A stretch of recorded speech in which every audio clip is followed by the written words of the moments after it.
Yung binili ko sa aking binigay ng yung assistant ng Red Cross, binili ko ng seedling, pesticide at saka yung fertilizer. Nung hindi pa nagbagyo, yung mga pananim namin dito magaganda, hindi nasira yung mga tanim namin.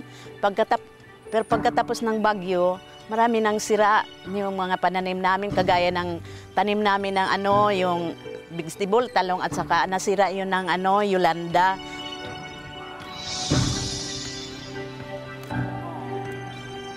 Ako nga pag-alaga it baboy.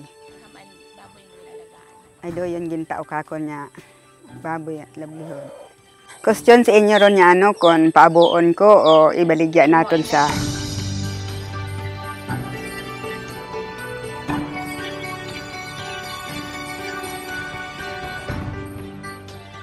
una ko talaga nakita, syempre yung livelihood nila, tsaka yung mga bahay nila.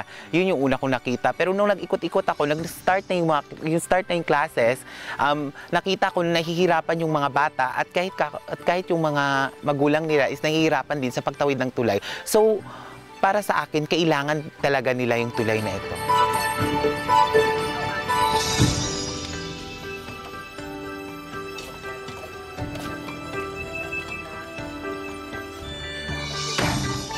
Nagpapasalamat kami sa tulong ng Red Cross na nagkaroon kami ng bagong tulay.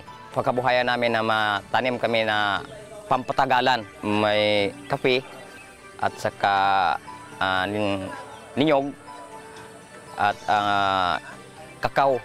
At kung mayroon na iba pa, mayroong mabigay na puhunan, pangalaga naman ng tulad ng baboy o manok at saka baka. Dahil hindi gaano kahirap yung aming pagdaan.